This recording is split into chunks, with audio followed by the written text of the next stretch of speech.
technology and the user experience. So when we talk of business, your business might be either financial or what have you, and the technology that supports the business, and the user experience comes in as how the users of your products, how they interface with your product. So that's the user experience. So contrary to the popular product manager product manager being the CEO of the product, a PM is usually has no direct authority over the people they work with. Instead, they lead through influence of data and deep understanding of the customer's problem. That is, what issue are the customers facing in your particular product? They lead at the forefront and see to how they can correct these problems and make the products more meaningful and useful to the customers itself.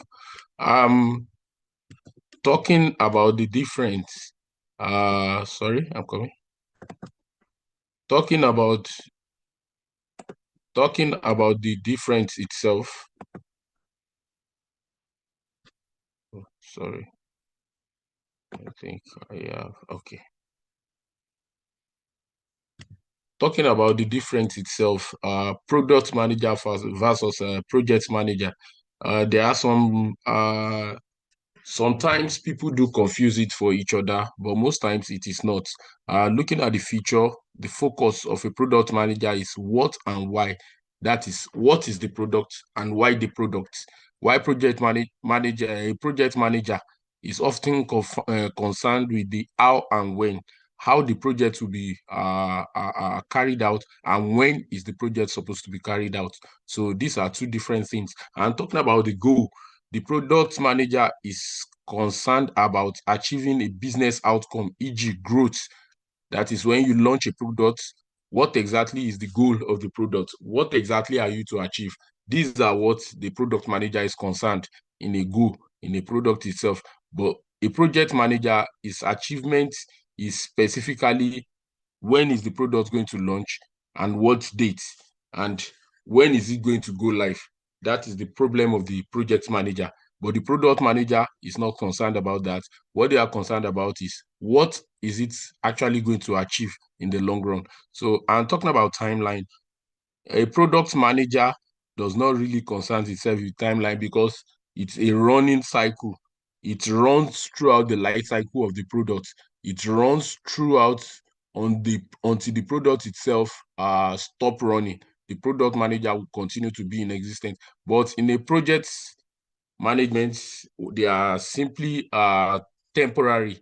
Their presence is temporary, is fixed. So they have a timeline whereby the project starts and the project ends. So when the project is being developed, how it's being developed, and when it's going to be launched. Once the project is launched, their own ends there. That's the difference in timeline. And in success metric, we have the value to the user and our return on investment. So the product product manager is totally concerned about what value does the product bring to the user and what is the return on investment are going to the return on investment. That is what returns is the product going to be for the organization. So you don't just launch a product and you're not making anything out of it. That is a bad product on its own. But the project manager does not concern itself with that.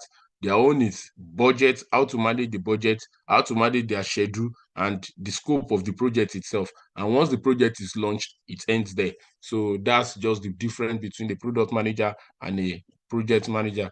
So talking about essential skills needed in product management, number one, you have what's it called? Strategic thinking. That is connecting the product features to the company's long-term goals. You need to be strategic about your thinking, understand the company's goals, long-term goals, the product you are trying to develop. It has to be connected with the company's goals, because if it's not connected with company goals, then you are going to have a problem with the product itself and the management at the end of the day. So you have what we call data fluency, being able to look at the dashboard and tell a story about user behavior. So it's about you being able to describe your users through the aid of a data. So whereby you have the data properly gathered, you can put it in such a way, graphical way, that it will tell the behavior of your users to the stakeholders themselves. So that's what we call data fluency. And also we talk about communication, that is translating engineer speak to stakeholders and business speak to developers. You understand? So what this is saying is that as a product manager, you should be able to speak what the engineers are trying to arrive at to the stakeholders so that they will understand. You speak it in a way they will understand. That's why as a product manager, you should have a little idea of what software engineering is. You don't need to be good in it, but you should have a very small idea. When you have this idea, that is when you'll be able to translate it to the stakeholders in which you work with. And also, you as a business, as a product manager, you should be able to speak on the business side. So when you are speaking on the business side, you'll be able to relate it to the developers so that this is what we want. And the reason we want this is for the business side. You relate it to developers so they can understand what they are going to make out of the product itself. And also we have prioritization. Your prioritization skills has to be top notch. You should be able to prioritize what is needed in a product at a specific point in time. So that is the ability to say no to 99 good ideas, to focus on one great one. Because when you are bringing out a product, hundreds of ideas will come out. At the end of the day, is one that will be picked. So you shouldn't say because the ideas are good, you just bombard the product itself with different kind of ideas. At the end of the day, you have a lemon product that is a bad product. So what you need to do is, as a product manager, your prioritization skills is very important. You should be able to prioritize which is which in a product itself so that you can move ahead emphatically. And also talking about empathy, truly feeling the user's pain points.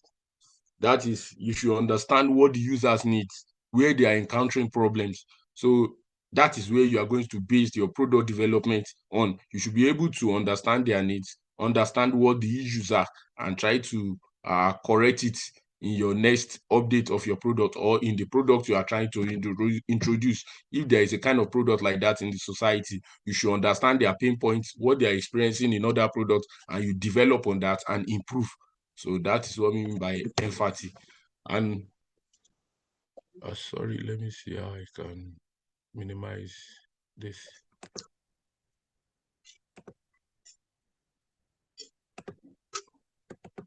I'm coming.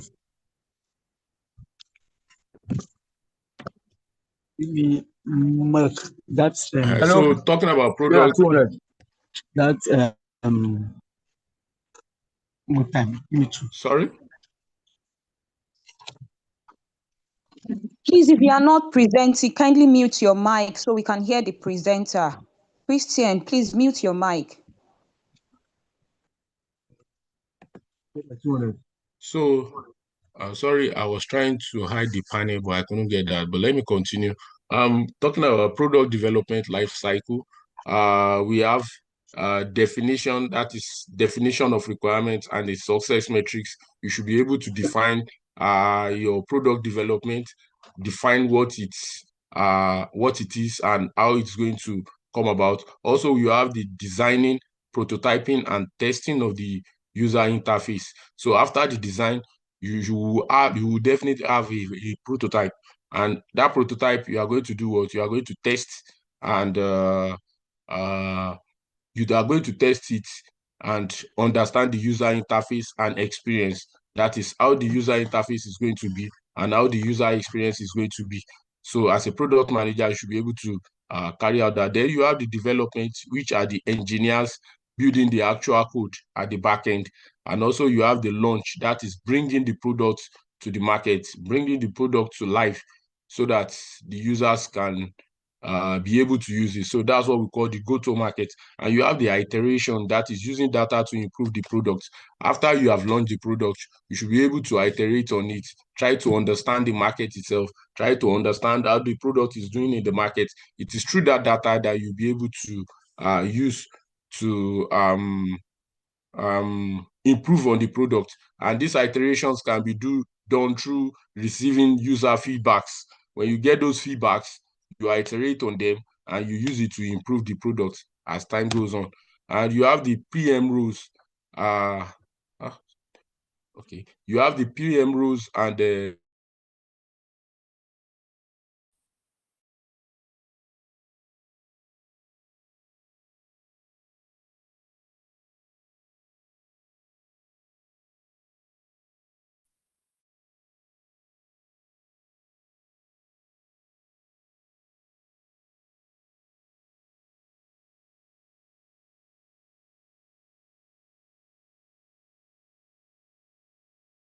cycles and the return customers.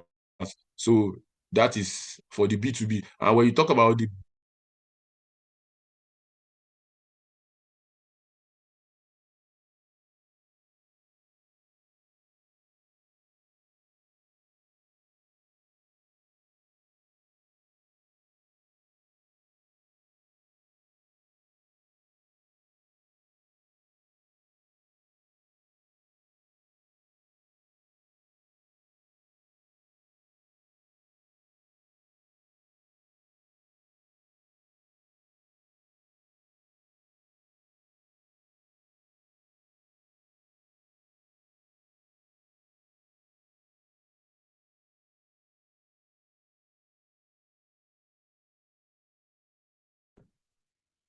Sorry, I'm back. I think I have a network problem.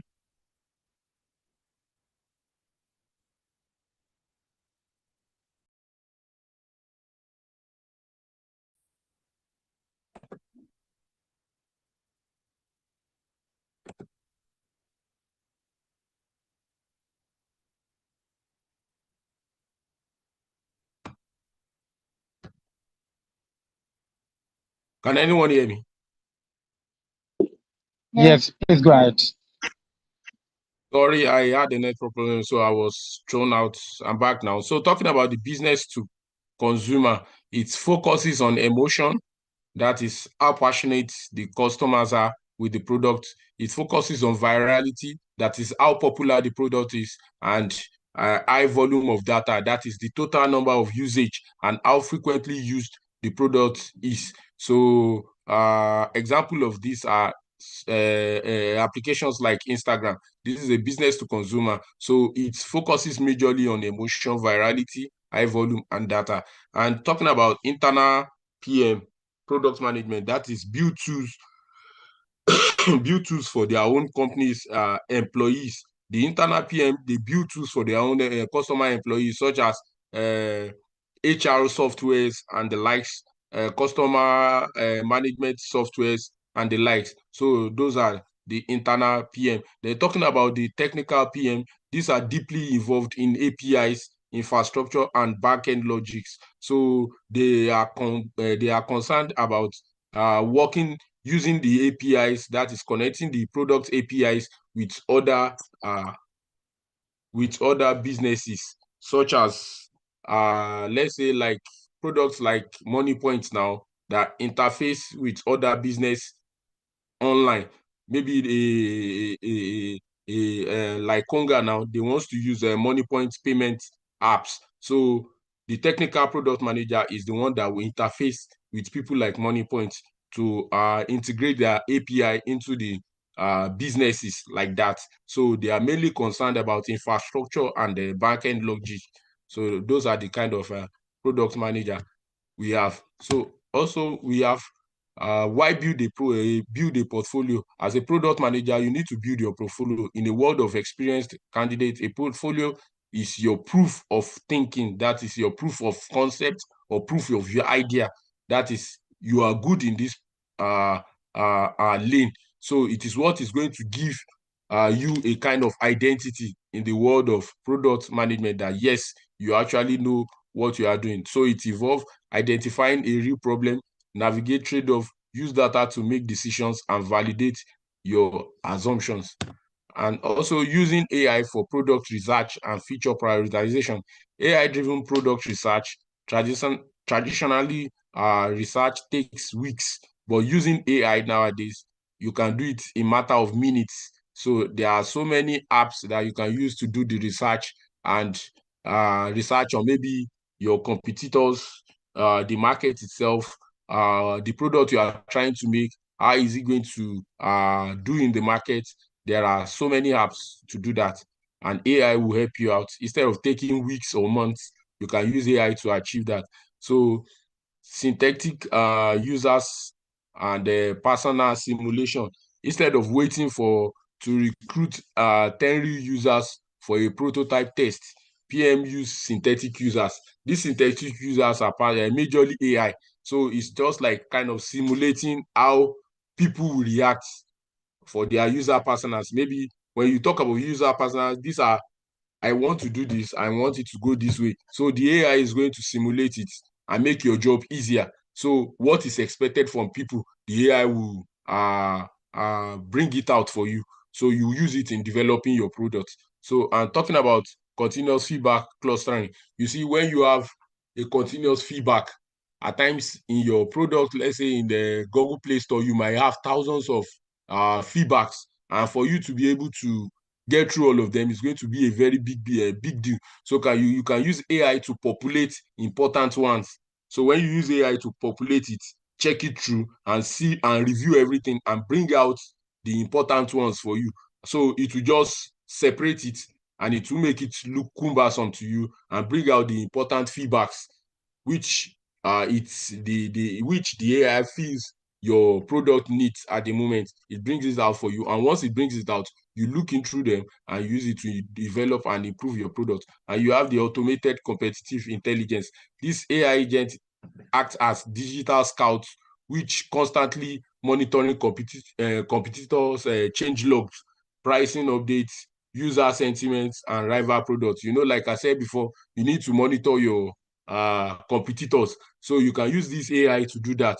While you are facing other things, the AI will try to look at what has improved with your competitor. What is the new thing they are introducing? It will bring out all these things for you, and you use it to develop your own product as a product manager. So talking about features prioritization, I will just quickly go through this because I think my time is running out. So talking about feature prioritizations, you have the reach, you have the impact, you have the confidence, and you have the effort. This AI puts live usage of data to predict exactly how many users will encounter the features, and impact. It analyzes the sentiments in feedback to quantify how much pain the feature solves. In confidence, AI calculates a reliability score, and based on the volume and the freshness of the data used. Uh, Also on effort, AI scans past sprints and velocity and code repository, that is complexity, to estimate development hours more accurately than human guess. That is, it helps you to estimate how long the developers are going to spend on the product till it is ready for launch. So that is just how AI powers the the RISE framework. So using AI as one way or the other help the product manager to be much more efficient and effective. Creating a user persona is a fictional character, like I said earlier, that presents that represents segments of your user, what they need, like what they need, their pain points, their behavior, what to avoid. That is, I want to save 2 hours a week on taxes. I hate manual